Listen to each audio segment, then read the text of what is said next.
ఆంధ్రప్రదేశ్ విభజన గురించి కన్నీరు గార్చిన వాళ్ళు, రాష్ట్ర విభజన కుట్రలు అని చెప్పినటువంటి వాళ్ళు అందరూ వదిలేస్తే, మొట్టమొదటి నుండి సమైక్యాంధ్ర నినాదం చేసి అలాగని మా నినాదం కారణంగా రాష్ట్రం విడిపోకుండా ఆపాల్సిన పని లేదని తేల్చి చెప్పినటువంటి సిపిఎం కాస్త ఇప్పుడు తెలంగాణలో ఉన్న ఆంధ్రుల గురించి ఆలోచిస్తోంది.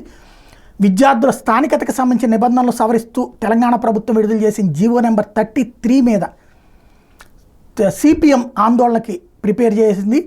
ఈ జీవో తక్షణం ఉపసంహరించాలని తెలంగాణ రాష్ట్ర కమిటీ డిమాండ్ చేసింది. ఈ సవరణ ప్రకారం తెలంగాణ బిడ్డల్ని స్థానికేతలుగా పరిగణించే ప్రమాదం ఉంది. స్థానికతకు సంబంధించిన ఆదేశాలు స్థానికుల హక్కుల్ని పరిరక్షించేగా ఉండాలి తప్ప స్థానికులకే నష్టం చేయకూడదు. జీవో నెంబర్ 33 ఫలితంగా స్థానికులు నష్టపోతున్నారు. ప్రస్తుతం వైద్య విద్యకు పరిమితం చేసిన తర్వాత కాలంలో అన్ని రంగాలకు ఇవే నిబంధనలు వర్తింపజేయబోతున్నారు. తెలంగాణ ఏర్పడిన తర్వాత అమల్లోకి వచ్చిన జీవో నెంబర్ 114 తేదీ 5/7/2017లో పొందుపరిచిన నిబంధనలు పునరుద్ధరించాలి. తక్షణం ఈ మేరకు ఆదేశాలు జారీ చేయాలి. వైద్య రంగంతో పాటు అన్ని రంగాలకి వర్తించే విధంగా ఉండాలని సిపిఐ రాష్ట్ర ప్రభుత్వాన్ని కోరింది తెలంగాణ రాష్ట్ర ప్రభుత్వం. ఇది చాలా మంచి ఆలోచన. ఎందుకంటే మొన్న నష్టపోయింది అంతకుముందు మనకు లేనటువంటి సమస్య, ఇప్పుడు రేవంత్ సర్కార్ వచ్చాక ఎదురైనటువంటి సమస్య.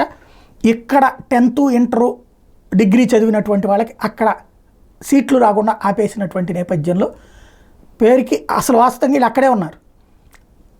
అలాంటి వాళ్ళని ఇక్కడికి వచ్చి చదువుకున్నందుకు బలైనటువంటి వాళ్ళ విషయంలో కాస్త నడుస్తోంది.